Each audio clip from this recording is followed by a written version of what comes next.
What's up, tribe? How you guys doing? Go ahead and hit that subscribe button. I hope you like this video.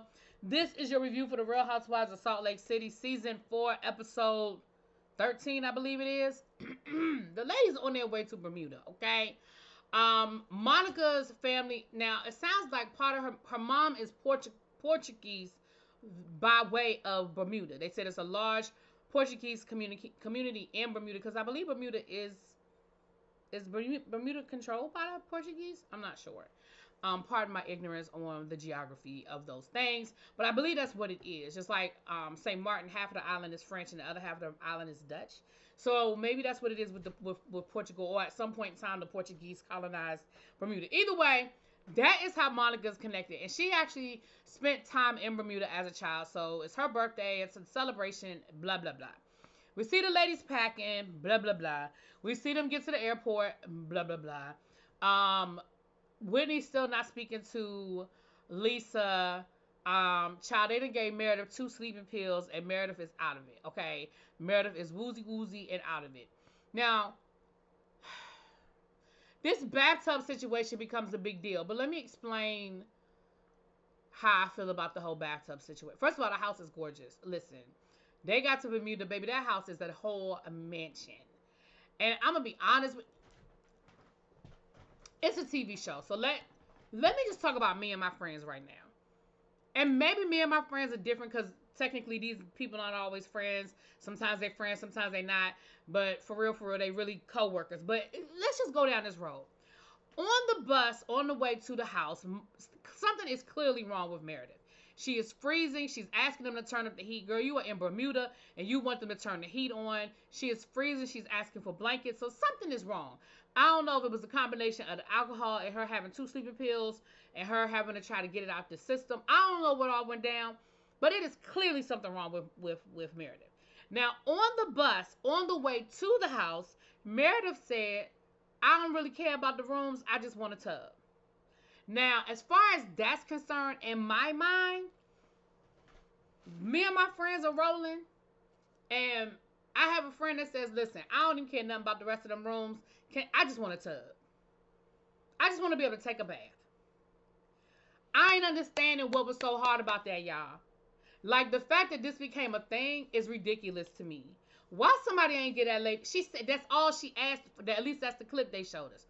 All Meredith said was, I want a tub.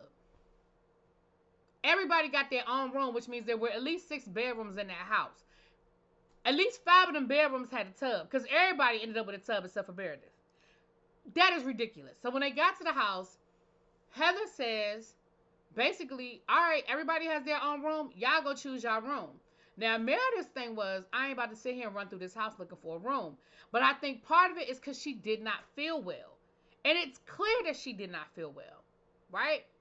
Now, because technically it's Monica's birthday trip, Monica should have got, first of all, Monica should have had first choice at the rooms. If this is supposed to be her trip and it's her birthday, she should have been able to pick the first room.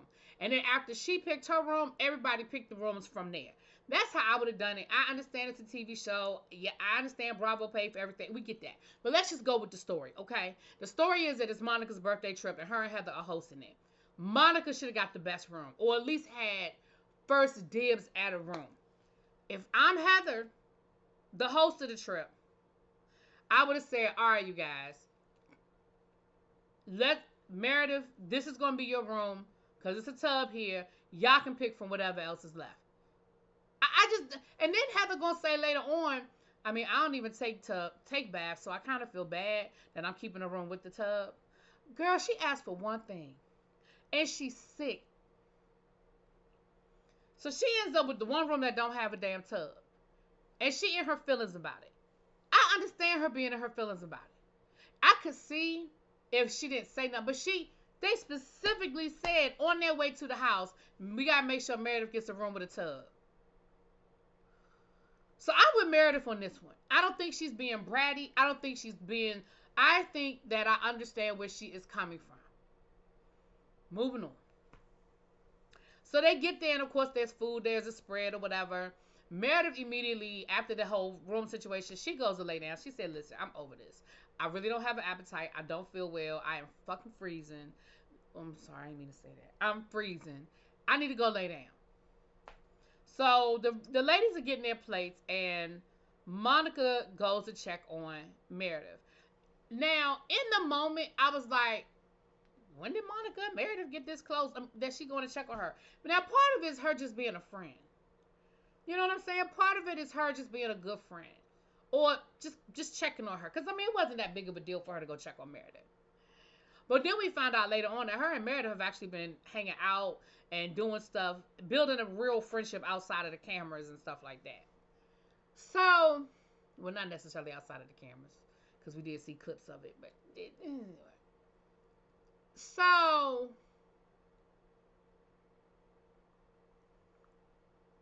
we have Heather talking to Lisa, and then we have Angie talking to Whitney. So of course they're each talking about each other. So Whitney is talking to Angie, and she's like, "Listen, girl, I don't want to put you in the middle. So if you don't want to speak on it, then you don't have to say anything. But did Lisa say anything to you about what's going on with us?"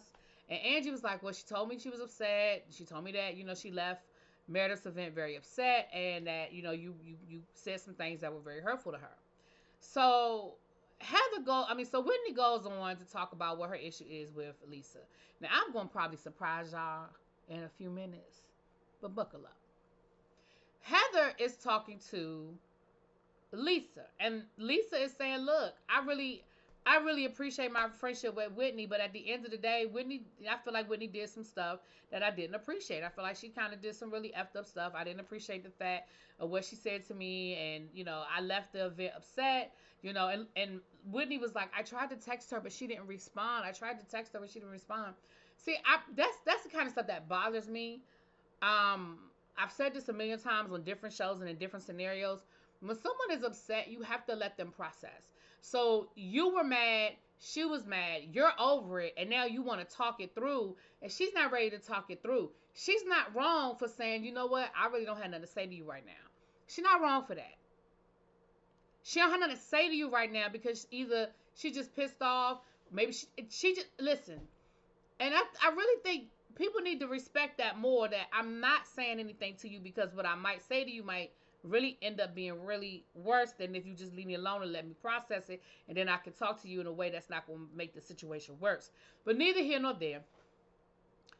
So, Heather, now, I'm going to be honest with y'all. Whitney, if you hadn't said what you said in your confessional, I'd be really mad at Heather right now, and my opinion would be, Heather, you doing too much. But Whitney is in her confessional talking about how I've really been working on Lisa. I've really been spending time with Lisa and helping her become a better person. And then they have this clip of them doing the winter plunge for the Winter Olympics, and she's like, I've just been really, really working on making Lisa a better person, or helping Lisa become a better person. So Heather is actually having that conversation with Lisa in the moment. She said, "Well, look, I'm really surprised that y'all ain't been able to work this out, because according to Whitney, she's helping you become a better person. She's helping you process through all of these things, and helping you learn how to talk to people and be a better version of you." Baby, Lisa was like, "What? A better version of who?" She said, "Girl, I am fine. I don't need nobody to save me." She said, "The only person that makes me a better person are my kids, my husband, and Jesus Christ. And unless Jesus Christ is about to walk across that water right now, I ain't here to follow nobody. I'm not here to be influenced by nobody." She said, "I appreciate my friendship with Whitney, but baby, it is a friendship. It is a partnership. I do things for you. You do things for me. I make you a better person. You make me a better person. This ain't no charity event. Like, you're not doing me no favors to be my friend."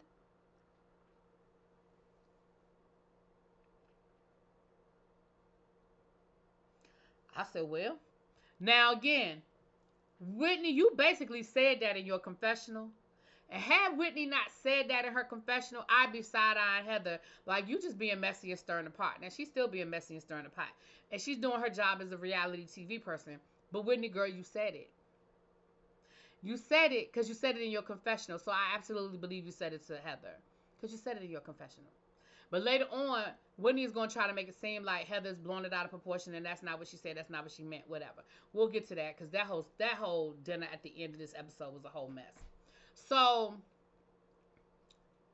Monica went to go check on Meredith. And Meredith is, she, again, clearly not feeling well. And she said her feelings are hurt because she felt like, you know, all she asked for was a tub. And not only did she not get a tub, they act like they don't even give a damn. And so she feeling some kind of way.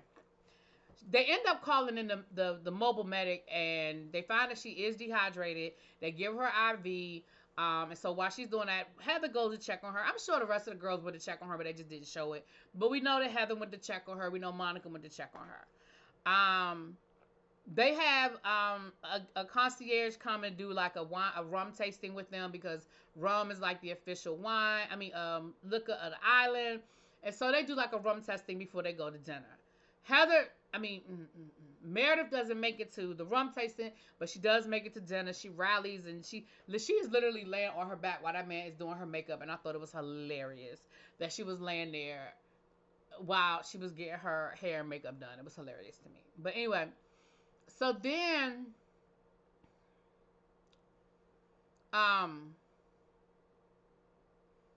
Lisa is making little snide comments for Whitney to hear her about being a better person and being so sacrificial, and just being like being funny, throwing little jabs. And of course Whitney is like, what's she talking about, girl? What is the issue? I don't understand what she's talking about. Now when Monica comes back out, Monica lets Heather and Meredith know, Heather and Lisa know that Meredith felt some kind of way about not getting a tub. And again, I feel like in that moment, Heather, girl, you should have just gave Meredith your damn room. In that moment, girl, you could have just gave Meredith your room. You already said you don't even want to take a bath. If that, I go back to my original statement. If that had been me and my friends, baby, we just would have worked it out. Like, girl, you want to use my room? You want to go ahead and use the tub? I've literally been in that situation with my friends before, where one person has certain things or certain amenities that the rest of us don't have, and it's just not that serious. I went somewhere one time, and one of the rooms had a jacuzzi tub. Now, I wasn't a bit more pressed about getting in a jacuzzi tub, but it was just about, wow, you got a jacuzzi tub. I'm going to take me a jacuzzi bath. It wasn't that serious. Like, she was like, okay, girl.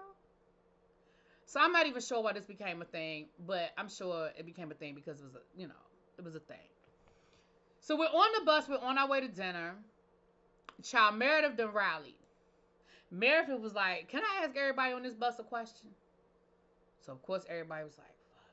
She said, who got a tub? Who on here has a tub? So then she proceeds to let them know that she feels some kind of way about the fact that they got a tub. She didn't get no tub. She wasn't feeling well. She felt like, I wasn't feeling well. It was clear that I was sick. And at the very least, all I wanted to do was go take a bath and lay down. But I couldn't take a bath and lay down because y'all didn't let me get a tub after I specifically said, can I get a tub? Somehow or another, this became an argument with Angie. And Angie made it about her, once again, talking about, well, you threatened me and my family. You came to threaten me and my family. Listen, I'm so sick of that. Oh, first of all, baby, you got the best apology you gonna get from Meredith. Meredith says she's sorry if you felt some kind of way, and that wasn't her intention. And can we move on? Girl, it ain't gonna get no better than that. That's all you getting. Now, you may not like that apology. You may not even feel like it's a real apology, but I promise you ain't getting nothing more. I promise you that is the extent of what you're getting. So somehow we have reverted back to the same old argument between Meredith and Angie, and Meredith threatening Angie. And Meredith was like, listen, girl, I absolutely do have information that could ruin you. But guess what? Anybody on this van could ruin each other. It's not that serious. I did not threaten you. Go look up the definition. You did kind of threaten her, Meredith, but I don't care anymore because that was like 5 weeks ago, and I'm over it. Angie, girl, she didn't say nothing. If anybody said anything, it was Monica. And we've already resolved that too. So I'm not going back down that road. But girl, she did threaten to put it out there. Monica, listen. She threw the alley-oop. Monica dunked the ball. That's all I can tell you. Now Meredith did get the rebound. And she dribbling. And she could throw the alley-oop again at any time. But the shot clock ain't ran out yet. Now I don't know if that analogy is going to work on y'all. If you don't watch basketball, you probably ain't going to get it. But if you watch basketball, you should understand everything I just said. Neither here nor there. They agreed that they would table their argument and that they would have a one-on-one conversation to discuss it. I don't know what's left to discuss. Y'all have argued about this at least 3 times. Meredith, you apologized. I don't think there's anything left to discuss, but moving on. We get to dinner. Lisa done ordered everything on the damn menu, okay? People like Lisa make me sick because Lisa eat all that damn food and bread and everything else and she's skinny as hell. Now, I'm sure she has assistance and I'm okay with that because I already told y'all that I ain't got no problem with people that get assistance, but it still pisses me off to see her eating all that damn food and being that damn skinny because Lisa is always ready to eat, okay? But anyway, so we're sitting there and Lisa, Meredith was like, I just wanted to let you guys know that you hurt my feelings, and I just wanted an acknowledgement of that.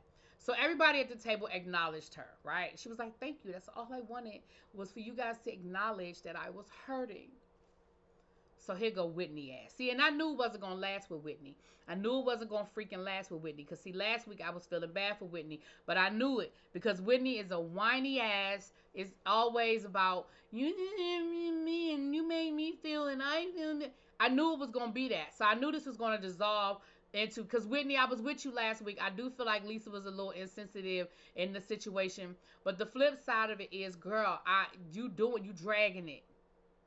So Whitney says, well, since we're acknowledging how people hurt our feelings, Lisa, I just wanted to let you know that you hurt my feelings last week. And Lisa was like, girl, you hurt mine too. See, I feel like that could have been the end of the conversation. Now, again, for the purposes of this show, I know we had to extend it and we had to turn it into a whole thing.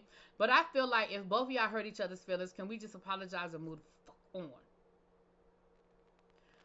But Whitney had to keep going and going and going and going. And y'all know Lisa ain't going to let nothing go. So Lisa had to keep going and going and going and going. And Whitney was saying, you hurt my feelings because I just needed you to be there for me as a friend. I just needed you to be there for me. And Lisa was like, girl, I was walking on eggshells because, hey, look. Now, let me tell y'all something. I know this is going to shock the hell out of y'all. Baby, I'm with Lisa on this one. I don't do well with grief. I don't do well with grief. I don't do well with tears. I don't do well with emotions. That is just who I am. That is, call it a flaw. Call it what you want. I understand that where Lisa's coming from to say, look, I know that you're grieving. I'm just not sure what you need me to do. And she said, Whitney knows that whatever she needed from me, I would have been there for her. I would have been there to do it for her. So she knows that I had her back. So I'm not sure right now where all this is coming from.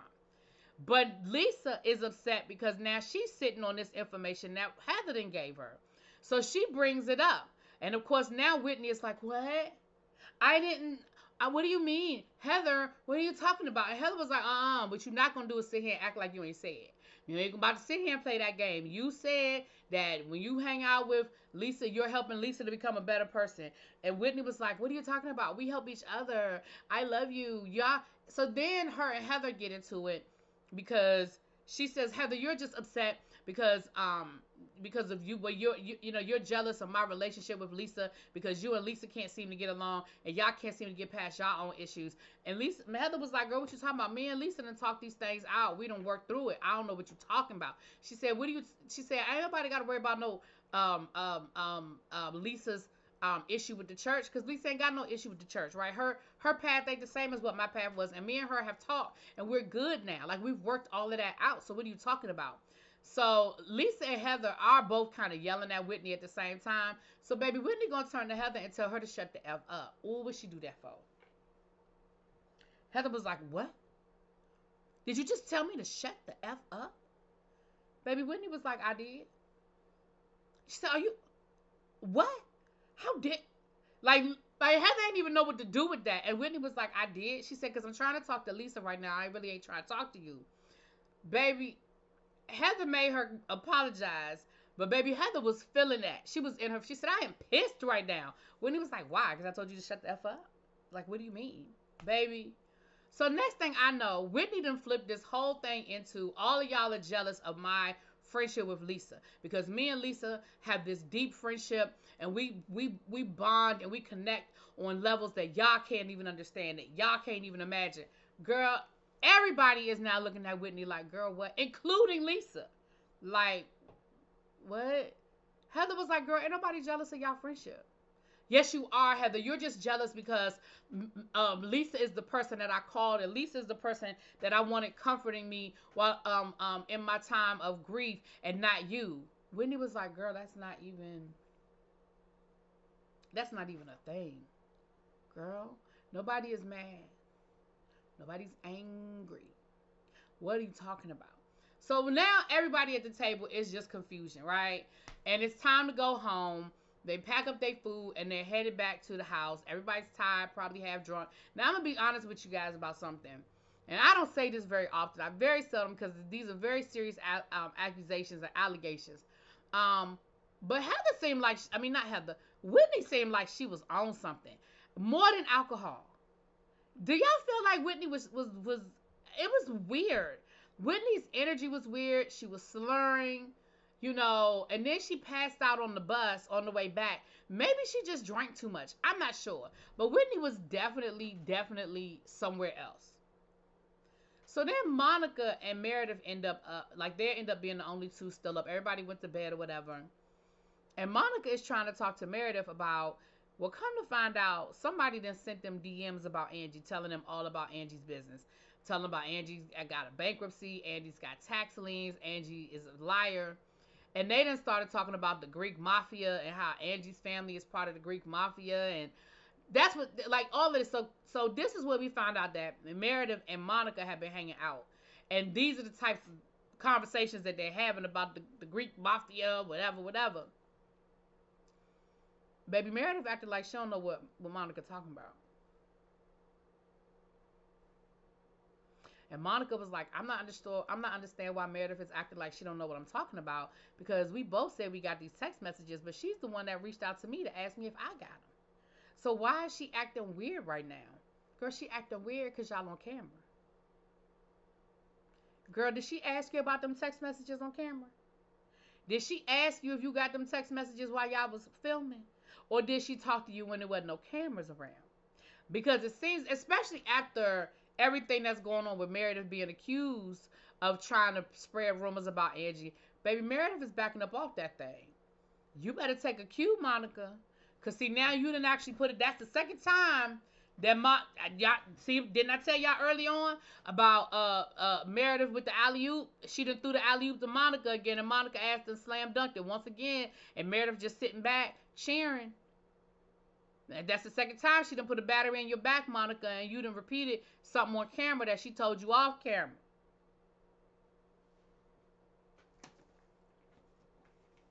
Well, that first one she ain't tell you, you just knew about it, but she threw the alley oop out there and you said it, because she ain't say it. You said it. Anyway, y'all, that's the episode. Y'all let me know what y'all think. I'll talk to y'all later. Peace.